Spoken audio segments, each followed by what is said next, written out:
morning. Happy Saturday. Happy Labor's Day. This is Cheryl, Dylan Cheryl. I'm on the line here with Derrick. And as you all know, we've been doing a series of interviews for the Joe's book that's coming up, Sexless, Saved, and Single, to be released at the end of September. So I'm going to have you go ahead, Derrick, and state your first and last name, your age, your relationship status, and say, yes, I have permission to record this interview.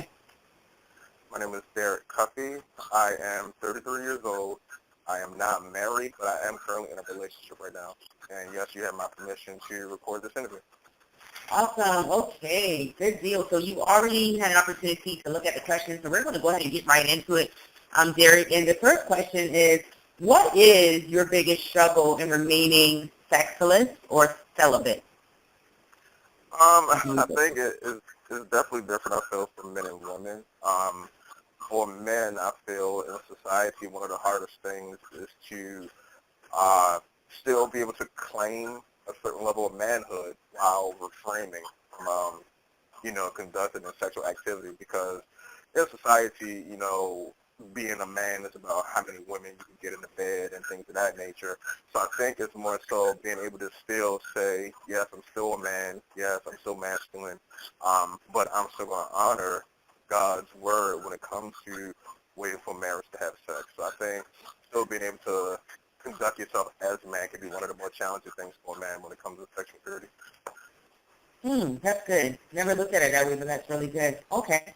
So even in knowing that and saying, me having to compete, I guess, so to speak, with the world and what other people are doing and still holding on to God's word and remaining the standard, how do you deal with and overcome the struggles of temptation and sometimes when it's too unbearable? Because even knowing all of that, you still are tempted, you know what I mean? Because our flesh wants what it wants.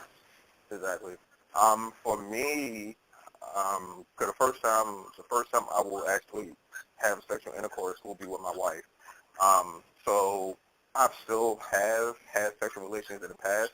So for me, I feel one of the more struggles is I feel when you're in a relationship, a man or a woman is only going to be as strong in this area as the person that they're with.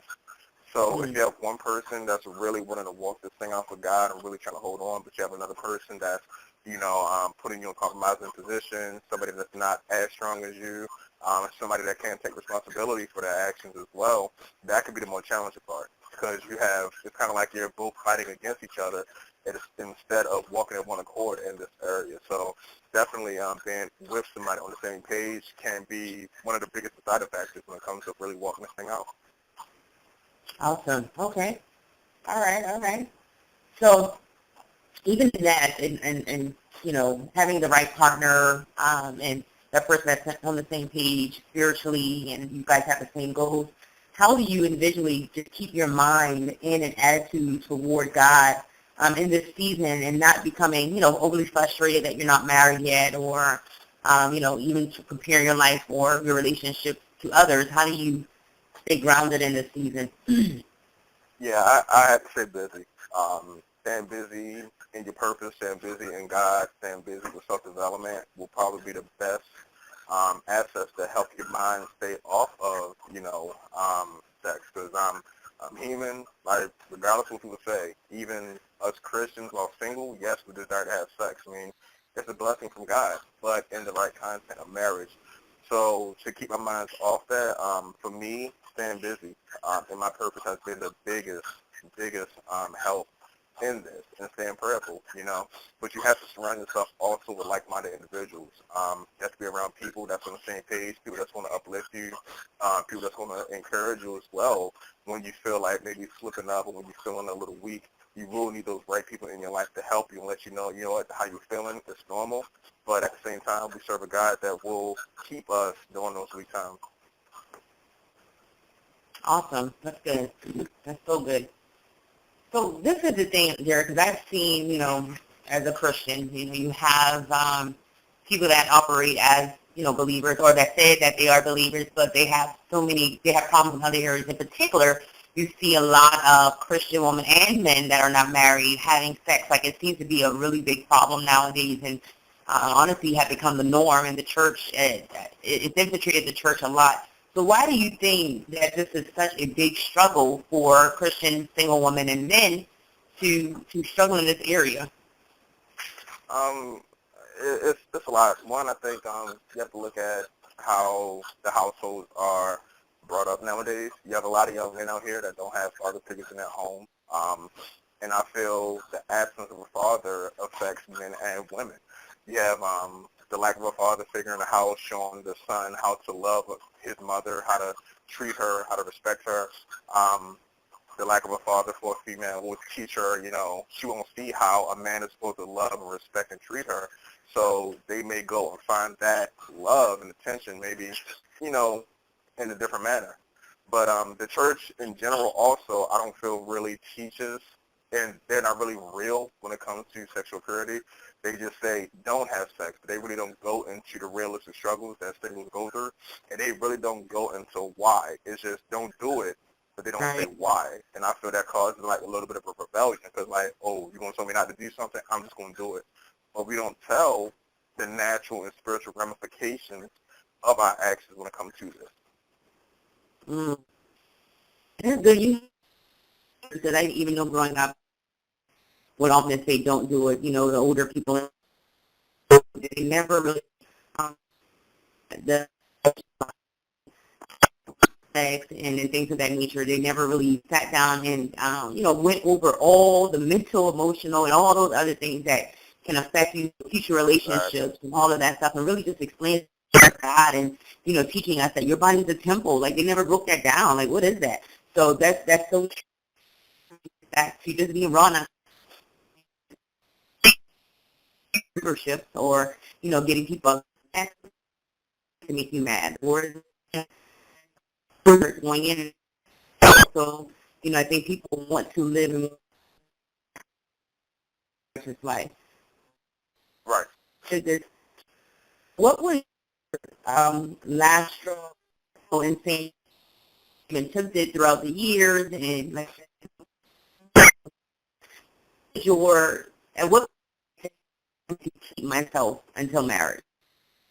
Yeah, you kind of you're breaking up a little bit. It's kind of hard to hear that last question. I would say, at what point did you say you're going to keep yourself for marriage? Did you always know you wanted to do that? Was that something that was planted? Oh, not really. For me, once again, it kind of goes into that misinformation from the church. For me, my weight was like, honestly, I was like, okay, I don't want to get a girl pregnant. I don't want to get an STD. So that's honestly what I held on to. Then I'm an 80s baby, so I grew up with my mother and father, and my mom didn't play. So the last thing I want to do is be like, Mama got somebody pregnant, and she, and I'm like, nah, I ain't trying to deal with that. But as I matured, I understood definitely the spiritual importance of it. I understood as a man that God does call men and women to this area of sexual purity. And for me, I did feel it was kind of an honor to say I waited for my wife. I did, as I grew older, that was something I wanted to share with my wife. I did realize it's just not something to keep giving like small pieces of yourself away to people, because the more you give yourself away to people, you won't have anything whole to give to your spouse. So for me, it was more so really wanted to wait and give my wife something whole, and it just, studying his word, kept praying, and just it really started to get more clear to me the importance of waiting. Not saying it's easy, but it's definitely worth it. So what age was that when you knew of the spiritual? You said you were just, first was fear and your mom, and, you just didn't want to, get a girl pregnant and things of that nature, but at what point did you understand the spiritual application behind why you were doing what you were doing? It was probably like early 20s. I would say early 20s, mid-20s, because I fell upon a ministry called the Work the Way Revolution, founded by Dr. Lindsay Marsh Warren.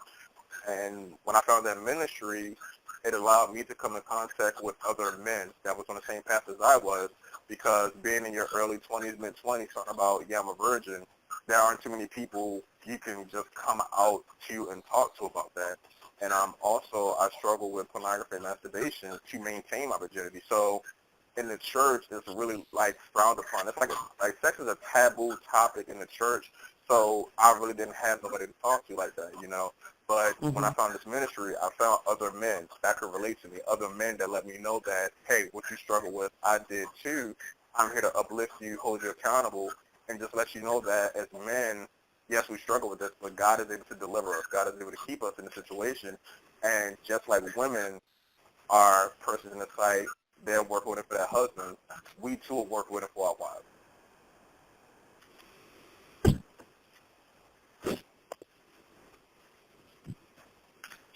Awesome. Great, great, great stuff.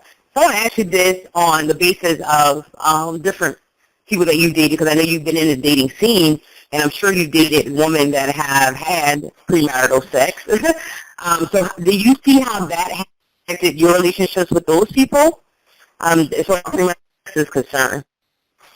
Um, Most of them already knew my stance. A lot of them knew that I was waiting for marriage. But once again, there's the spiritual side and there's the natural side. A lot of situations I just was not smart in. There were some situations I put myself in to where I did almost jeopardize my sexual purity a lot. Well, actually, I did jeopardize my purity. I thank God that I did not have sexual intercourse with anybody, but I came close one too many times.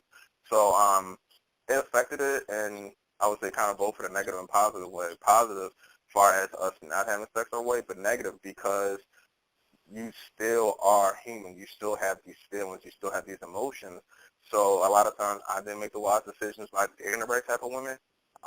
But sometimes when I did date the right type of woman, I didn't make the right decisions to cover us both in that walk. So it definitely affected it to a degree. But as I got older, once again and matured, I realized the type of women that I know I should approach, should date, and the ones that I should be able to avoid. Awesome. Okay. Okay. So I know you hinted at this a couple of times. You were just talking just in the conversations and answering the other question. But what are your views on masturbation as it relates to, do you think it's okay for Christian women and men, rather single or married, to participate in this in place of sex? That is definitely a lie of the enemy, and that was something that I fell upon at a young age, feeling that this was okay because I wasn't out having sex with an actual person. I actually justified it to God, like, God, this is cool because I'm not having sex like everybody else. But it's nothing but an addiction, just like anything else. It can cause definitely a lot of spiritual ramifications, but it can also cause a lot of sexual dysfunction as you get older, you know. But it's definitely something you don't want to fall into because just like anything that we're addicted to, we become immune to it eventually. So the thing is, if somebody's falling into masturbation, they're going to become immune to it. So where then they're going to want something stronger, which will lead them into wanting to have sex. But it's nothing but a cheap carbon copy of what sex is meant to be. That feeling that you're supposed to get is with your spouse in marriage. So you're really cheating yourself and your future spouse out of something that was meant to glorify God. So it's definitely something as believers we should definitely refrain from because, one, our temples is meant to glorify God, and masturbation, totally not glorifying God at all. That's good. Carbon copy. I never heard it like that, Derrick. But that's absolutely true. Like you're stealing and robbing something of that doesn't even belong to you. It belongs to somebody else. Wow. There you Wow, go. wow, wow. Okay, so we're down to the wire. We're on the last question. And basically, do you have any strategies or any tips that you can give to people on how to remain celibate, be 2.0 versions, as they call it nowadays? I know your prayer life and being around the right people, but is there any other strategies or tips you can give them that they can implement? One thing I try to tell people is to be honest about your feelings. 'Cause a lot of times we try to downplay it. When it comes to singleness, and even like that, if you're in a relationship, when it comes to sex, we try to downplay these feelings like they're wrong or they're inappropriate to have. But these feelings are normal. They're just meant to be with our future spouse. So it's not about asking God to remove them. It's just asking God to keep us in the moment of it. But staying busy is going to be one of the biggest things. Being honest, being upfront about it, but staying busy. Once again, accountability partners. And I'm not talking about somebody that's going to excuse you, somebody that's going to, tell you what you want to hear, but somebody that's going to tell you what you need to hear. You think about going out with somebody, You need that person that's going to tell you, you know what, it's something about that person. I don't think, they're a right fit. But you will need those people in your life that will help you along this walk. Because you'll be surprised that what one person is dealing with, there are probably 3 other people dealing with the same thing. And there's nothing like a support group. So I would encourage everybody to truly surround yourself by like-minded individuals that truly will help you, encourage you, and support you in this walk. Be true to yourself. And that's good because you know what, Derrick, a lot of people don't encourage you to talk about those feelings. They kind of say, pray it away and all that. I don't care how much you pray. If you're feeling temptation, if you're feeling a certain kind of way, you have to deal with those feelings per se. And I think just learn how to deal with them. You know what I mean? Exactly. Because we try to mask it. It's like, if you're horny, you're horny. It is what it is. Right. It's don't try to mask it. If you do that, that's how the enemy can really creep in. So you have to be honest with these feelings and just say, God, and I, the way I pray, I talk to God. I'm like, God, today is not a day. This Friday, Lord, I'm in a certain way. Help me out. So God knows. God knows us. He created us. So he knows our emotions. He knows our feelings. So it's just being honest about it. Yeah. And I like what you said, don't ask God to take it away, because I've heard people do that too. I'm like, God gave you those feelings. He gave you those emotions. So don't take it away, but be able to, self-control is what it comes down, what it boils down to, having self-control. So my goodness. Well, this was... I used to pray that. I'm like, God, I used to pray, take that away. I'm like, God, take this away from me. I don't want this, because it was so difficult about being single. Yeah, when I was I used to be like, God, take these feelings, take these emotions away, because it was so much feeling this way and not being able to express it with somebody. It was driving me literally crazy. So I was saying, guys, take this away from me. But it's saying, don't take it away, because it's something that I will need with my wife later on. But it's just right now, God, I feel this way, but allow me to redirect my focus on my purpose, on you, on ministering, on helping people. So it's just about asking God to redirect your focus, not taking that feeling away. Yeah, that's good. That's good right there. Well, we are done, Derrick. I really appreciate you for this interview today. Definitely been an eye-opener, and I know that it's going to bless so many people that will be reading this book. And, of course, all are part of the publishing the book, and it'll be coming out at the end of September. Any final comments or last-minute before we get off here? No, I just want to say I thank you from the bottom of my heart for considering me for this interview. It's definitely a blessing. And in this topic, I feel you do need more men to step up to let men know we are called to this area of sexuality as well. And for any brother that's really trying to hold on, just realize that we are no less of a man for taking a stand. A lot of people try to downplay us because we're not having sex. Oh, you're not a man, you're gay, whatever the case may be. No, I'm a man of God, and I'm standing on his word. So as men, while waiting for marriage to have sex, we're no less of a man. So that's just one thing I always want to encourage brothers to realize.